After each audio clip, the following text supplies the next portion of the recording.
कि 3 अरब साल पुरानी चट्टान से बनाई गई राम की मूर्ति मैसूर के मूर्तिकार अरुण योगीराज द्वारा बनाई गई शिशु राम की मूर्ति, जो अयोध्या में मंदिर के गर्भगृह की शोभा बढ़ाएगी, 3 अरब साल पुरानी चट्टान से बनाई गई है। यह बात गुरुवार को यहां मैसूर विश्वविद्यालय के पृथ्वी विज्ञान विभाग के यूजीसी एमेरिटस प्रोफेसर सेवानिवृत्त सी श्रीकांतप्पा ने कही। उन्होंने कहा कि भौगोलिक रूप से मैसूरू के आसपास की चट्टानें आर्कियन धारवाड़ क्रेटन का हिस्सा हैं और मैसूरू के आसपास उजागर बेसमेंट चट्टानें संरचना में सियालिक हैं, जिन्हें प्रायद्वीपीय गणीस कहा जाता है। नाइसिक चट्टानों में जिक्रोन अनाज के यूपीबी समस्थानिक अध्ययन से 3 अरब वर्ष की आयु मिलती है। यह सुझाव देता है कि वे दक्षिणी भारत में उजागर सबसे पुरानी चट्टानें हैं। उन्होंने कहा कि ये चट्टानें मैसूर के दक्षिण पश्चिम में सरगुर शहर के आसपास अच्छी तरह से उजागर हैं और इसलिए इसका नाम सरगुर शिस्ट बेल्ट रखा गया है। डॉ श्रीकांतप्पा ने कहा कि मैसूर विश्वविद्यालय के पृथ्वी विज्ञान विभाग द्वारा 3 दशकों से अधिक समय तक किए गए व्यापक भूवैज्ञानिक,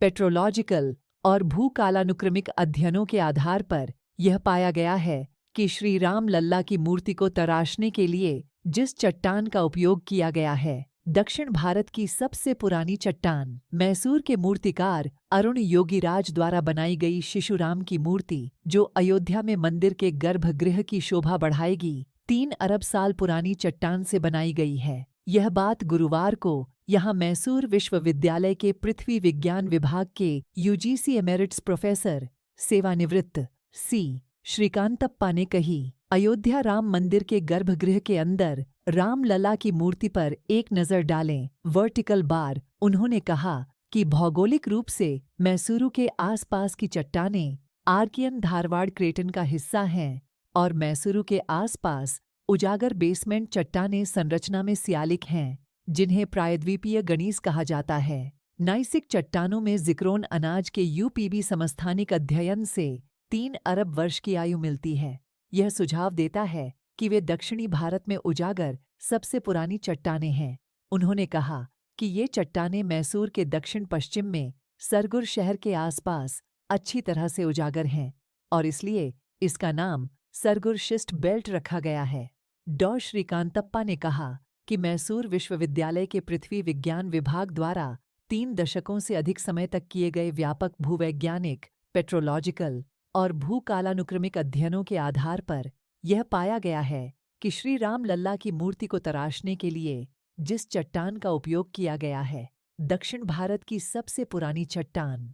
डॉ श्रीकांतप्पा ने कहा कि मैसूर विश्वविद्यालय के पृथ्वी विज्ञान विभाग द्वारा 3 दशकों से अधिक समय तक किए गए व्यापक भूवैज्ञानिक, पेट्रोलॉजिकल और भूकालानुक्रमिक अध्ययनों के आधार पर यह पाया गया है कि श्री राम लल्ला की मूर्ति को तराशने के लिए जिस चट्टान का उपयोग किया गया है, दक्षिण भारत की सबसे पुरानी चट्टान। डॉ श्रीकांतप्पा ने कहा, यह चट्टान मैसूर जिले के गुग्गे गौदानपुरा में एक सक्रिय खदान से ली गई थी और इसी तरह की चट्टानें भारत के अन्य हिस्सों में भी पाई जाती हैं।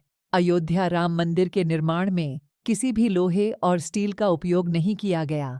उसकी वजह यहाँ है। मंदिर निर्माण समिति के अध्यक्ष श्री नृपेंद्र मिश्रा का कहना है, मंदिर 1000 साल से अधिक समय तक चलने के लिए बनाया गया है।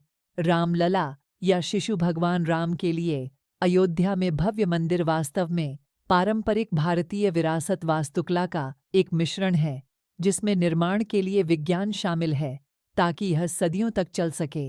श्री राम जन्मभूमि तीर्थ क्षेत्र ट्रस्ट अयोध्या की मंदिर निर्माण समिति के अध्यक्ष श्री नृपेंद्र मिश्रा कहते हैं, मंदिर 1000 साल से अधिक समय तक चलने के लिए बनाया गया है। उनका कहना है कि शीर्ष भारतीय वैज्ञानिकों ने इसे एक प्रतिष्ठित संरचना बनाने में योगदान दिया है, जैसा पहले कभी नहीं हुआ। यहाँ तक कि मंदिर में इसरो प्रौद्योगिकियों का भी उचित उपयोग किया गया है। वास्तुशिल्प डिजाइन चंद्रकांत सोमपुरा द्वारा नागर शैली या उत्तरी भारतीय मंदिर डिजाइन के अनुसार बनाया गया था, जो 15 पीढ़ियों से चली आ रही पारिवारिक परंपरा के रूप में विरासत मंदिर संरचनाओं को डिजाइन कर रहे हैं। परिवार ने 100 से अधिक मंदिरों को डिजाइन किया है। श्री सोमपुरा कहते हैं, वास्तुकला के इतिहास में श्री राम मंदिर न केवल भारत में बल्कि पृथ्वी पर किसी भी स्थान पर शायद ही कभी देखा गया अद्वितीय प्रकार की शानदार रचना होगी। नृपेंद्र मिश्रा का कहना है